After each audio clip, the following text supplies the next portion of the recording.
Hello friends, मैं मुकेश बर्नवाल एक बार फिर से अपने यूट्यूब चैनल पर आप सबों का हार्दिक स्वागत और अभिनंदन करता हूं। लास्ट क्लास में हम सब ने अशोक के अभिलेखों के वर्गीकरण के बारे में बात की थी। उसी के अंतर्गत एक जो क्लासिफिकेशन किया था वो है गुहा अभिलेख का, और गुहा अभिलेख के बारे में डिटेल में आज हम जानकारी हासिल करने की कोशिश करेंगे। और इसके बाद विभिन्न जो अभिलेख हैं उन अभिलेखों का विषय क्या है इसके बारे में बात करेंगे। तो आज के इस क्लास में हम सब अशोक के गुहा अभिलेख के साथ साथ अगर मौर्य वंश में कोई और व्यक्ति ऐसा हुआ जिसने गुहा अभिलेख जारी किया उसके बारे में भी आज हम बात करेंगे। और आज की क्लास बहुत ही महत्वपूर्ण है और आप देखिएगा डायग्राम के थ्रू जो है मैं आपको कितने सारे सवालों का जवाब कह सकते हैं कि ध्यान में रखने की कला जो है वो सिखाऊंगा। कैसे डायग्राम के फॉर्म में अगर हम बातों को बेहतर तरीके से रिप्रेजेंट करें तो कितनी सारी बातें कितने समय तक याद रह सकती है,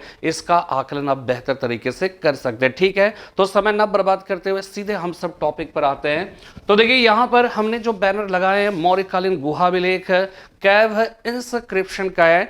यद्यपि यहां पे हमने लिखा है सिविल सर्विसेज प्रारंभ की परीक्षा, लेकिन वास्तव में इसके अंतर्गत जो भी सवाल हैं जो भी तथ्य हैं वो सारे तथ्य सिर्फ और सिर्फ सिविल सर्विसेज में ही जो है पूछे नहीं जाएंगे। सिर्फ इसी परीक्षा के दृष्टिकोण से महत्वपूर्ण नहीं है, बल्कि जितने भी तरह के एग्जाम्स होते हैं कहीं ना कहीं इस तरह के सवाल जो है वो पूछे जाते हैं। ठीक है, तो चलिए सबसे पहले बीच में आप सब लिखिएगा, डायग्राम आप सब बनाएंगे। ठीक है, तो सबसे पहले देखिए गुहा अभिलेख हमने लिखा। ठीक है, गुहा अभिलेख में ये ध्यान रखिएगा कि मौर्य वंश में अशोक शासक तो था जिसने गुहा अभिलेख जारी किया, इसके बारे में तो पढ़ ही रहे हैं।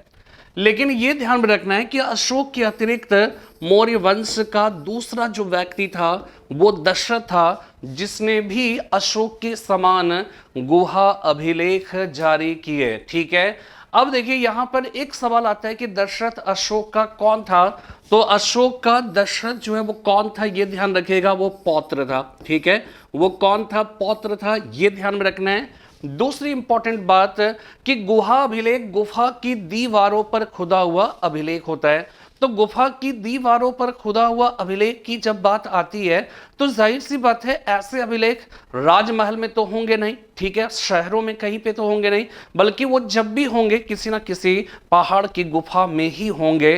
तो सवाल फिर ये उठता है कि अशोक ने जो गुहा अभिलेख जारी किए वो कौन सी पहाड़ी में और दशरथ ने कौन सी पहाड़ी पर। ठीक है, तो अगला सवाल अपने आप उत्पन्न होता है कि अशोक ने वो कौन सी पहाड़ी थी जिस पर उसने ये अभिलेख जारी किया। तो वो हो जाएगा बराबर की पहाड़ी। ठीक है, वो बराबर हिल्स हो गया, बराबर की पहाड़ी हो गया। और जब दशरथ की बात आएगी तो दशरथ के जो कह सकते हैं कि गुहा अभिलेख है वो नागार्जुनी पहाड़ी पर जो है वो क्या है कि देखने को मिलता है। ठीक है, नागार्जुनी पहाड़ी पर। अब देखिए नेक्स्ट जो सवाल है वो सवाल ये आता है कि अशोक ने बराबर की पहाड़ी पर और दशरथ ने नागार्जुनी पहाड़ी पर। तो सवाल ये उठा कि ये दोनों पहाड़ी कहां पे स्थित है। तो ये दोनों पहाड़ी बराबर की पहाड़ी हो या नागार्जुनी पहाड़ी दोनों आमने सामने में है, लेकिन आमने सामने में कहां पर, बोध गया में। तो इसकी जो अवस्थिति है वो अवस्थिति याद रखिएगा वो क्या हो जाएगा, बोध गया। ठीक है, अवस्थिति इसकी हो जाएगी वो कहां पे हो जाएगी, बोध गया में। ठीक है, बहुत ही इंपॉर्टेंट है, ये ध्यान रखना है। ठीक है, यानी कि अशोक ने बराबर की पहाड़ी पर जो अभिलेख जारी किए थे वो स्थित कहां पर है, बोध गया में। नागार्जुनी पहाड़ी कहां पर स्थित है, बोध गया में। और इसमें दशरथ, नागार्जुनी पहाड़ी पर दशरथ ने गुहा अभिलेख जारी किए। लेकिन गुहा अभिलेख जारी करोगे तो आपको कहीं ना कहीं मतलब जो है पहले गुफाएं बनानी पड़ेगी। और ये ध्यान रखिएगा कि इस काल में गुफाएं बनाई गई और प्राचीन काल में कंदराओं को काटकर उससे निवास योग्य बनाने की जो पहली कोशिश थी वो इसी काल में मौर्य काल में देखने को मिला। यानी इसके पहले भी लोग जो है कंदराओं में गुफाओं में निवास करते थे, लेकिन वो कंदराएं वो गुफाएं वो कैसी होती थी, वो प्राकृतिक होती थी, लेकिन चट्टानों को खोदकर, इसी को कहते हैं शैलकृत गुफा, इसी को रॉक कट कैव कहकर पुकारा जाता है। ये ध्यान रखिएगा, ये वर्ड आप जब किताब पढ़ोगे एनसीईआरटी या बहुत सारी किताबें तो ये शब्द जो है इसके बारे में बार बार सुनेंगे, शैलकृत। शैलकृत जो गुफाएं होती होती है उसको कट, रॉक कट कैव कहकर जो है पुकारा जाता है। तो चट्टानों को काटकर उसे निवास योग्य गुफाओं में, कंदराओं में परिवर्तित करने के प्रथम उदाहरण जो है वो किस काल में देखने को मिलते हैं? मौर्य काल में। तो सवाल ये उठता है कि बराबर की पहाड़ी पर सम्राट अशोक ने कितने गुफाओं का निर्माण कराया, उसी प्रकार दशरथ ने कितनी गुफाओं का? तो ध्यान ये रखिएगा कि बराबर की पहाड़ी में अशोक ने 4 गुफाओं का निर्माण किया था, जबकि नागार्जुनी पहाड़ी की अगर हम बात करें तो दशरथ ने यहां पर 3 गुफाओं का निर्माण किया था। ठीक है, यहां पर 4 गुफा और वहां पे कितनी गुफा हो गए? 3 गुफा। और इस 4 गुफा में सब के नाम भी वहां पर क्या है कि दिए गए, और वो जो है वो कौन कौन सा हो जाएगा? एक हो जाएगा विश्व झोंपड़ी, पहला है विश्व झोंपड़ी। इसके बाद दूसरा देखिएगा कर्ण चौपार। ठीक है, विश्व झोंपड़ी, कर्ण चौपार। ठीक है, इसके बाद सुदामा गुफा, सुदामा गुफा, और इसके बाद लोमश ऋषि की गुफा, लोमश ऋषि की गुफा हो जाएगा। ठीक है, ये जो 4 गुफा अशोक ने जो बनवाए थे बराबर की पहाड़ी में, उसका नाम आपको समझ में आ रहा है? विश्व झोंपड़ी, कर्ण चौपार, सुदामा गुफा और लोमश ऋषि की गुफा हो गया। जब 3 गुफा दशरथ की बात की जाती है तो इसकी जो गुफा है उसकी गुफा का नाम क्या क्या है ये भी देखना है। पहला हो जाएगा गोपी गुफा, गोपी गुफा। दूसरा है बहियक, गोपी गुफा, बहियक गुफा। और तीसरा हो जाएगा बड़ी थीका। ठीक है, तीसरा है बड़ी थीका गुफा। ठीक है, तो विश्व झोंपड़ी, कर्ण चौपार, सुदामा गुफा, लोमश ऋषि की गुफा, ये बराबर की पहाड़ी में 4 जो गुफाओं का निर्माण सम्राट अशोक ने कराया था वो गुफा है। जब 3 गुफा नागार्जुनी पहाड़ी की बात की जाती है तो उसमें गोपी, बहियक और बड़ी थीका गुफा आता है। ठीक है ना। अब यहां पर यह भी समझना है कि ये जो गुफा है, इस गुफा का निर्माण करा के दोनों ने दान में किसको दे दिए थे, ये ध्यान रखने वाली बात है कि ये याद रखिएगा, दोनों ने दान में किसको दिया था? दान में दिया, किसको दिया था? आजीवकों को, आजीवकों को। ठीक है, ये आजीवक जो है वो कौन थे, ये ध्यान रखने वाली बात है कि आजीवक जो है ना, इस मत का संस्थापक मक्खली गोशाल थे। हमने आपको बताया था कि शुरू में ये भी वर्धमान महावीर के साथ निवास करते थे, लेकिन बाद में महावीर के साथ इनका मतभेद हुआ, वैचारिक मतभेद हुए, जिसकी वजह से मक्खली गोशाल वो क्या है कि महावीर से अलग हटकर उन्होंने जो है एक नए पंथ की स्थापना की। उस पंथ को आजीवक पंथ कहकर पुकारा जाता है। और आपको यह भी ध्यान में रखना है कि ये जो आजीवक मत है ना, इस मत का संस्थापक कौन है? मक्खली गोशाल। मक्खली गोशाल कौन है? जो शुरू में वर्धमान महावीर के साथ रहते थे, बाद में उनका वैचारिक मतभेद हुआ, जिसकी वजह से महावीर से अलग हटकर उन्होंने एक नए पंथ की स्थापना की, जिसे आजीवक पंथ कहकर पुकारा जाता है। और यहां पर इस बात को ध्यान में रखिएगा कि जो आजीवक मत है, इसके बारे में हमने ऑलरेडी इसके पहले भी डिस्कस किया था कि ये जो आजीवक मत है, इनकी जो फिलॉसफी है वो जैन और बौद्ध धर्म से कैसे भिन्न है। और जैन धर्म से चूंकि उनसे अलगाव हुआ था, उनका पहला मतभेद हुआ था, तो मतभेद हुआ तो फिर भी कुछ ना कुछ तो ऐसी बातें जैन धर्म की होगी जो इनकी विशेषताएं होंगी, इनकी विशेषताएं भी होंगी। तो देखिए, सबसे पहली बात कि जैन धर्म में कुछ विवाद थे महावीर के साथ मक्खली गोशाल के, लेकिन महावीर के नग्न रहने के सिद्धांत के साथ किसी तरह का मतभेद नहीं था।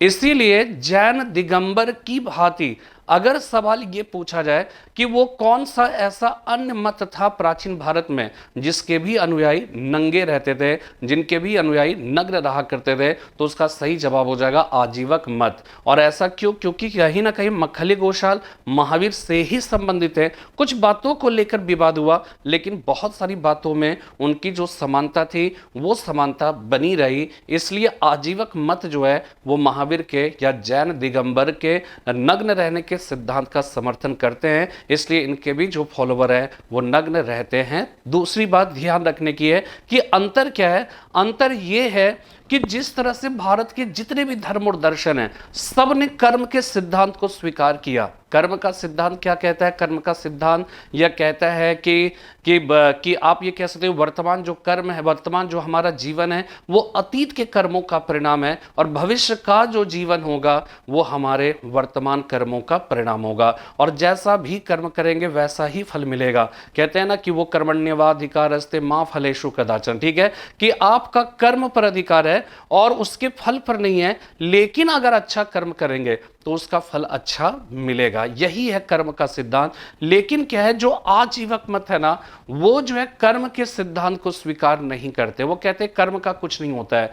वही होता है एक व्यक्ति की जिंदगी में जो भाग्य ने, नियति ने पहले से ही तय कर रखा है, ठीक है, पहले से ही तय कर रखा है। और फिर आजीवक मत जो है एक प्रकार से क्या हुआ, कर्म के सिद्धांत का की अवहेलना की, पहली बात। दूसरी बात कि उन्होंने जो है ना सिर्फ कर्म के सिद्धांत की अवहेलना की, बल्कि भाग्यवाद या नियतिवाद का इन्होंने जो है समर्थन किया। तो ये देखिएगा, उत्तराखंड पीसीएस में सवाल पूछा गया था कि निम्नलिखित में से वो कौन सा मत है जिसने अन्य भारत के धर्म और दर्शन में जिस कर्म के सिद्धांत की बात की गई है, उस कर्म के सिद्धांत का इन्होंने अवहेलना की और उसके स्थान पर नियतिवाद, नियति मतलब भाग्यवाद का समर्थन किया, और यह कहा कि मनुष्य के कर्म का कुछ भी नहीं, बल्कि उसके जीवन में वही होना होता है जो भाग्य ने पहले से ही तय कर रखे। बात समझ में आ रही है? तो ये हो जाएगा, ठीक है। दान में दिया किसको? आजीवकों को। और आजीवक मत के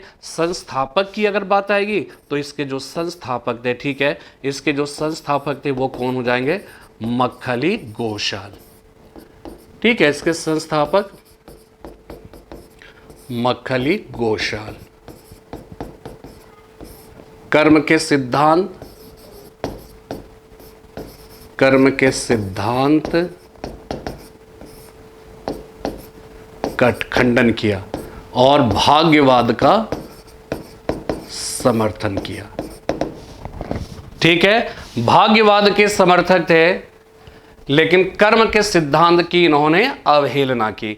और आजीवक मत जो है संस्थापक कौन है? तो मक्खली गोशाल हो जाएंगे, ठीक है। इसके बाद देखिएगा कि यहां पे जो विश्व झोपड़ी है ना, विश्व झोपड़ी में एक बात ध्यान रखिएगा कि अशोक ने जो यहां पर अभिलेख खुदवाए थे, उन सारे अभिलेखों का प्रॉपर एक नाम दिया था। जैसे विश्व झोपड़ी की अगर हम बात करें तो विश्व झोपड़ी का जो अभिलेख था उसे सुपिया अभिलेख कहा गया, उसे कहा गया सुपिया अभिलेख,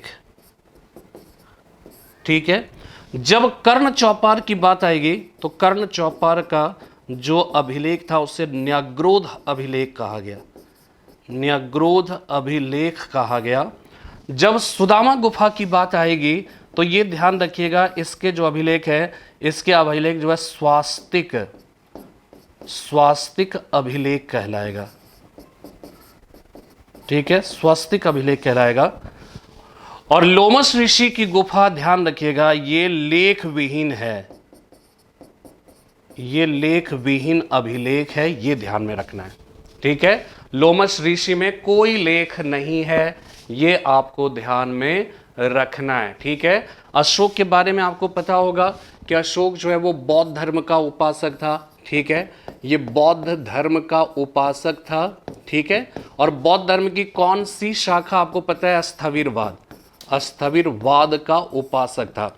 और मैं यहां पे जो बता रहा हूं ये ध्यान रखिएगा कि दशरथ जो था वो आजीवक मत का ही उपासक था, ठीक है। यानी कि इसका मतलब ये है कि ये आजीवक मत का उपासक था। और नागार्जुनी पहाड़ी पर जिन 3 गुफाओं का निर्माण कराया, दान में वो किसको दिया था? आजीवकों को ही दिया था। लेकिन सम्राट अशोक की बात करें तो वो बौद्ध धर्म का उपासक होते हुए भी उसने जिन 4 गुफाओं का निर्माण बराबर की पहाड़ियों में किया था, इन गुफाओं को उसने बौद्धों को नहीं बल्कि आजीवकों को दान में दिया था, ठीक है। तो ये अपने आप में इंपॉर्टेंट हो जाता है। इसके बाद कुछ एक और बात याद रखना है आपको, ठीक है। इसमें एक और बात क्या है कि ये जो सुदामा गुफा है, ये सुदामा गुफा की अगर बात करें तो ये सबसे प्राचीन, इसमें जितनी गुफाएं हैं वो सबसे प्राचीन है,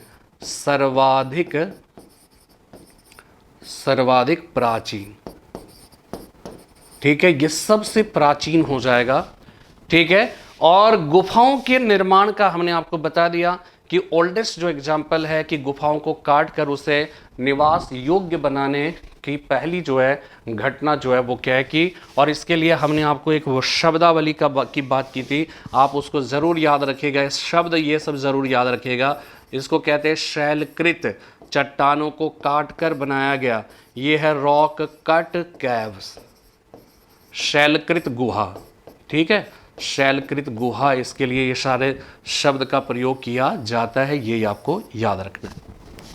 ठीक है, तो इस प्रकार इसमें अगर देखा जाए तो कितने तरह के सवाल बनते हैं। सबसे पहली बात कि अशोक के समान निम्नलिखित में से मौर्य वंश का दूसरा ऐसा शासक या व्यक्ति कौन था जिसने भी गुहा विलेख जारी किए, तो वो होगा दशरथ। ठीक है, अशोक ने कहां पर, कौन सी पहाड़ी पर, बराबर की पहाड़ी पर। ठीक है, अशोक ने बराबर की पहाड़ी पर हो गया, जबकि दशरथ ने कौन सी पहाड़ी पर, नागार्जुनी पहाड़ी। और दोनों स्थित कहां पर है, बोध गया में। ठीक है, दोनों स्थित कहां पे हो जाएगा, बोध गया में स्थित हो जाएगा।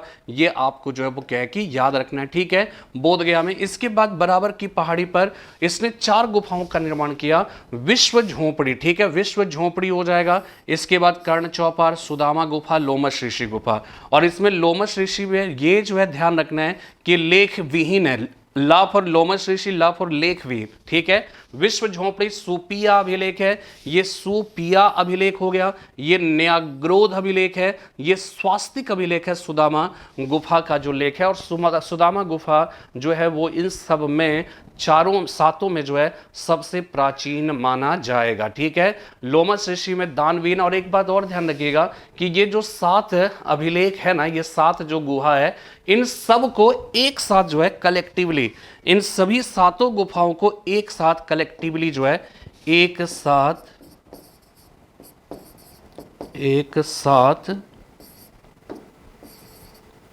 सभी को सतघरवा कहा जाता है। 7 गुफा या सतघरवा कहा गया है। ठीक है, सतघरवा, ये ध्यान रखना है, सतघरवा, ये आपको ध्यान में रखना है। ठीक है ना, तो ये जो है इंपॉर्टेंट हो जाएगा, सतघरवा। तो पूरी बात आपको समझ में आ गई। जिसके बाद आपको ध्यान में ये रखना है कि लोमश ऋषि की जो गुफा है, इसको आजीवकों को दान में दिया गया। और आजीवक मत के संस्थापक मक्खली गोशाल है, जो भाग्यवाद में विश्वास करते हैं और कर्म के सिद्धांत की अवहेलना करते हैं। ठीक है, तो एक पेज में कम से कम जगह पर इतने सारे इंफॉर्मेशन आपको मिले।